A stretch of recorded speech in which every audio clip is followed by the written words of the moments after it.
Ndithi bayethe usomandla ovule lendlela okokuba sibe lapha.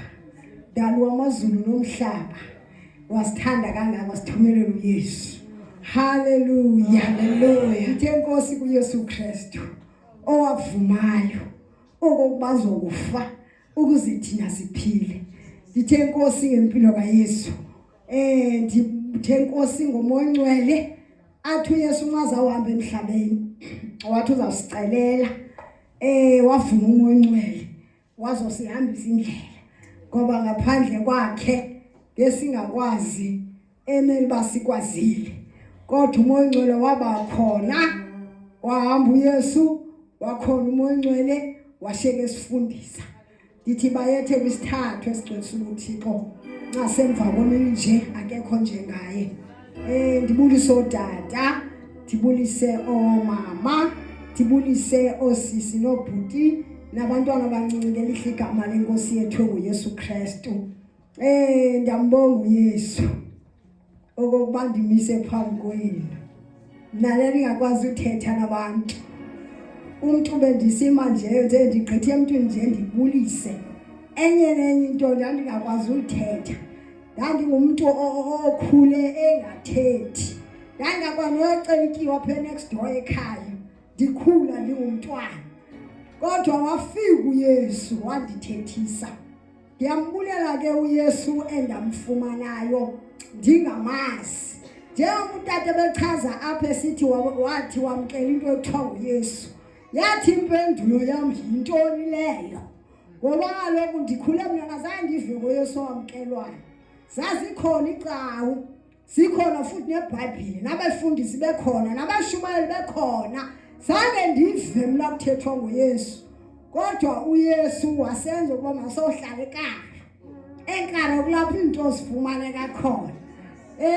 Sazuza ke uYesu. Sevuka ukuthetha kwakhe, sahamba ngako. Siyambonga ke kakhulu bawo wasincedayo. Wandazisa yena.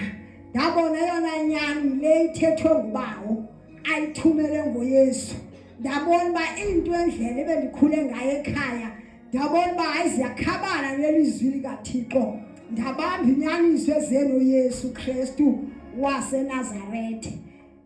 Abangandaziyo ke ndingumama uTwane. Hallelujah.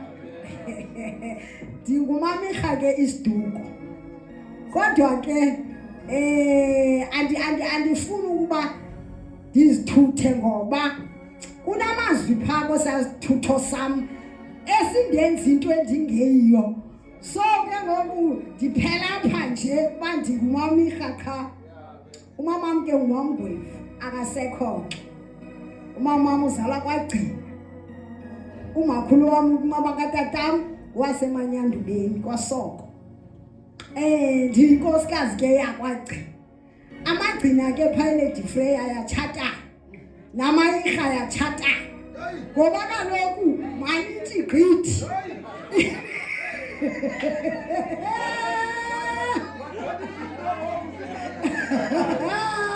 Ngoba kaloku ahlukahlukene kuthiwa ngamaGcina amagahlube ngamagcina amantsinga ngamagcina amantontoni amantontoni amaseya singamaseya ke thina. Phaya emzini nam. So namayirha ke kuthiwa ngamagadlume kuthiwa ngoziyeka. So ayatshata udaba wendele pha kwaBhongwane. Nomakazi wami wendele kwaBhongwane engumamgwevu ke yena.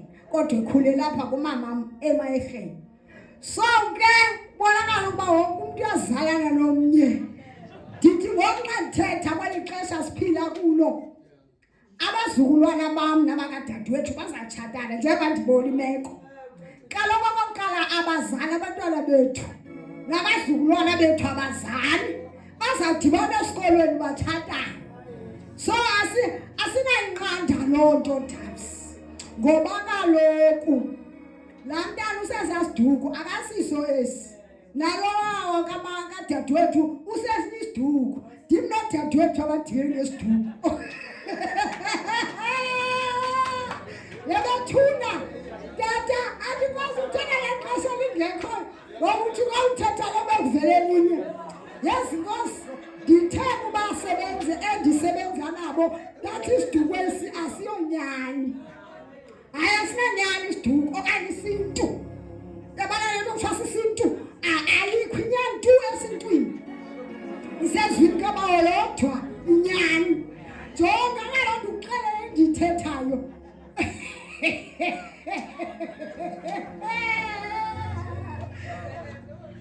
Mandithi ke ngoku naku unkosikazi betshatile. Ndithi xaki yam ke abantwana bethu banetechnology. Naku unkosikazi utshatile. Unabantwana mhlawumbi bane bahlanu. Umyeni ke ngoku adlule emhlabeni. Ithi ke ngoku lento lonkosikazi usemtsha mhlawumbi azixelele futhi akahambe emzini akho uzawuhlala. Afumane ke ngoku umntwana umyeni sengekho. La mntana uzawuthonga wala tata ubhubhileyo.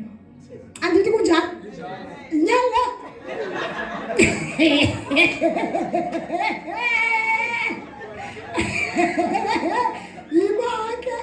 Yimaka disekule technology abantwana bethu. Umntana ke ngoku abona icertificate sikatata ke sobhubha. Abona sakhe sozalwa. Abona hayi man. Disele tata bhubhile mase. Ithini kanti leto.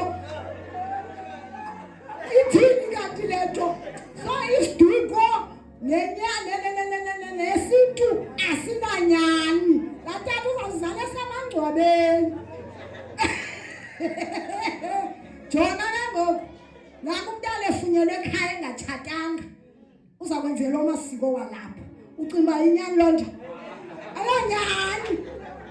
Ayiyo. Lo mntana kuthiwa ngowalapha ngoba uzelelwe ekhaya. Ewe kunjalo ngowalapha. Kodwa isiko noma ke ngoku really right ke ngoku xa zakwenzelwe lami isiko nenzelwe likatata apha ekhaya. Inoba inyani lonto. Ayonyani. So ndiyibonile ke inyani iphi isezwini likaThixo yona yodwa. Ngoba isintu neziduko akukho nyani apho. Sazibone tu ungayifumani. Kodwa ezwini likabawo ezene Yesu uzawudibana nayo futhi izawutsho ude kube ngunaphakade. Haleluya. Siyabonga ke uYesu kuba lapha. Inhliziyo yami iyavuya. Yabona ndidwabayo.